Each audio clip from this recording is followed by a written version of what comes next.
Hey guys, we're getting really close to the end of the course, and I wanted to take a moment to just show you guys what I've been working on and give you a heads up on where we're headed for this final week after you finish up exam 3. So after you finish exam 3, as I'm sure you've noticed in the modules on Canvas, there's some kind of work through yourself Desmos activities. Most of those are trying to introduce you to concepts that are new to us that we might be using on the project. Now, I started the project a little late. I was overwhelmed with stuff that I was doing through the semester, so bear with me. We're going to slam in a project in record time, but we're fine. We've got time to do it. So first, I want to show you guys the overview page and give you a little heads up as to what each of these parts are. So I'm going to add links so these take you directly to the different pieces of the project. But the project is broken down into hopefully manageable bite-sized pieces. And each of these pieces will come with a little helpful guidance through videos and or other information.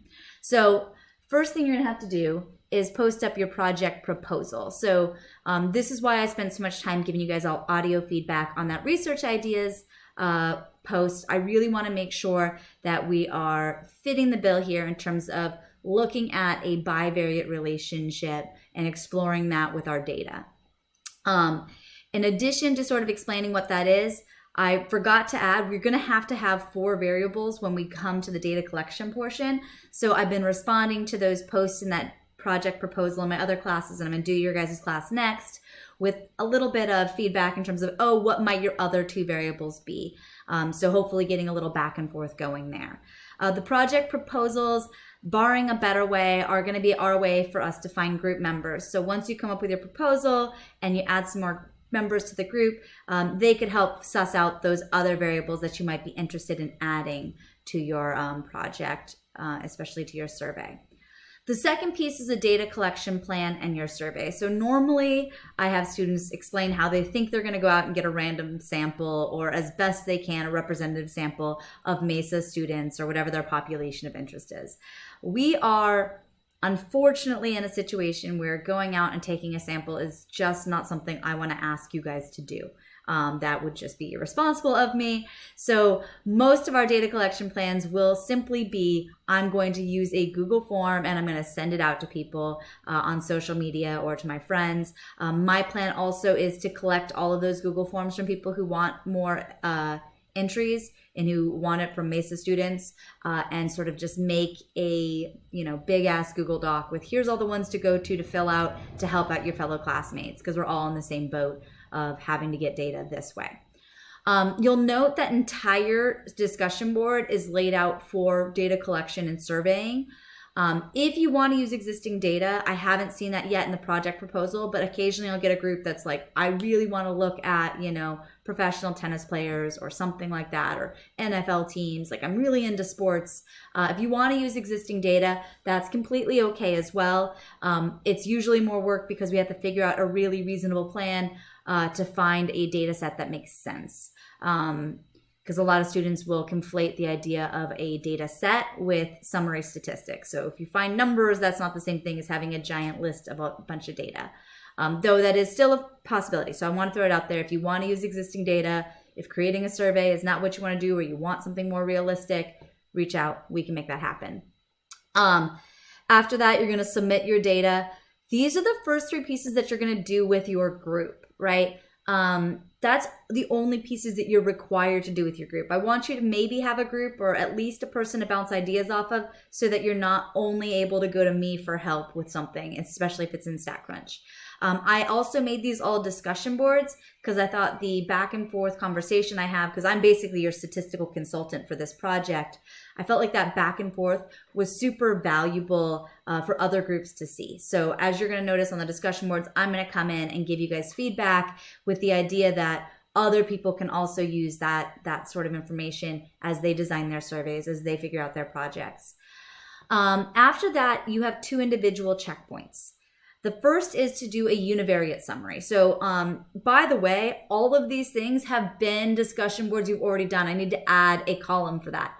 Where you can find your resources, right? Project proposal, that was the research ideas discussion board. Data collection plan, it was supposed to be sampling IRL, except for that we got stuck not being able to take a sample because COVID.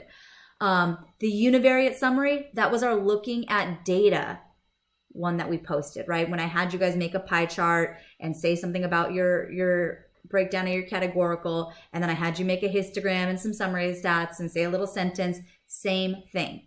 We do univariate analysis in stats projects and in research for two reasons. One, we need to make sure our data is clean and pretty.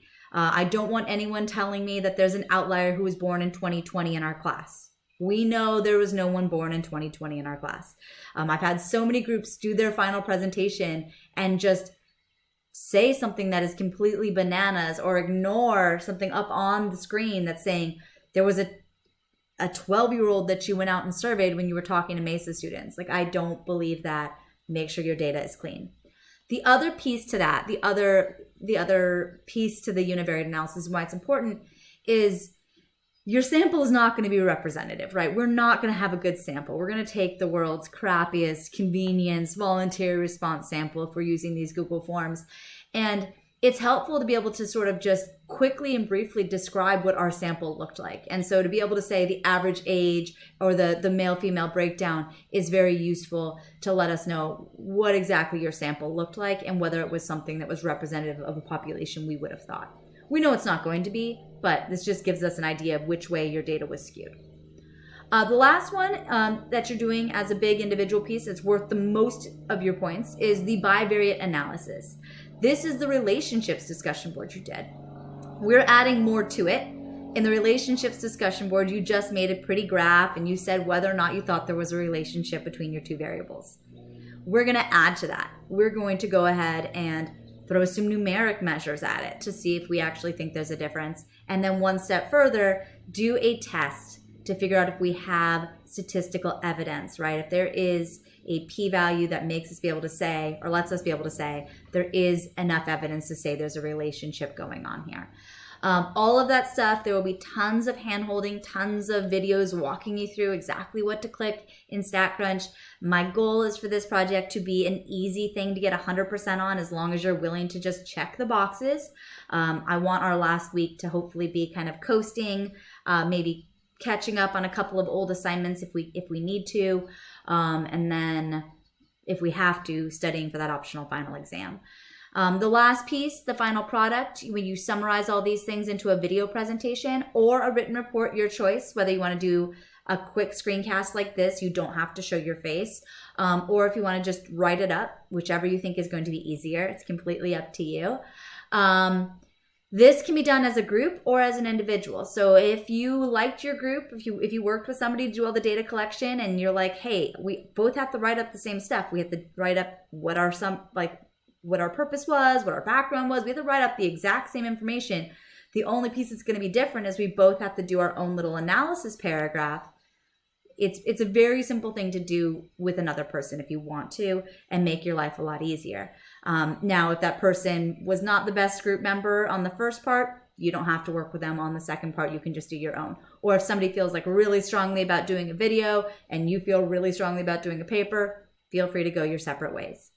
And then the last piece, which will be individual, is just a quick post-project assessment. I just want to know how it went for you, if you were in a group, if the group members pulled their weight. This, again, was more of an issue before than it is now that we don't all have to do this presentation together. Because previously I did have the presentations be together. And so having some feedback as to who sort of dropped off the face of the planet was very useful. But just something to check in and see how it was for you. So that's the 100 points breakdown for the project. I have already created and released the first 3 of those checkpoints. Make sure you pay attention to this little highlighted piece. Don't go collect data until I've approved your survey. There are a ton of ways that surveys can go wrong. And if you set it up poorly, you're going to end up having to recollect your data, which is no fun. So make sure you check in with me. I'm going to try to every day go through those 2 discussion boards, the project proposal and the data collection discussion board, to give feedback. But if you want something faster, you are always welcome to shoot me an email to sort of kick me in the butt to do so. I will be grading all throughout this 3-day weekend. It's not like I can go anywhere anyways.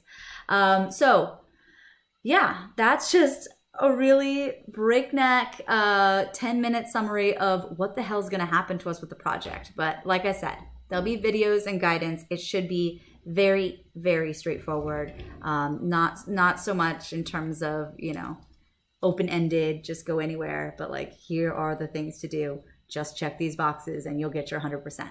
And just like everything else in the course, any of these checkpoints, if you don't get 100% the first time, you can revise and resubmit and make better.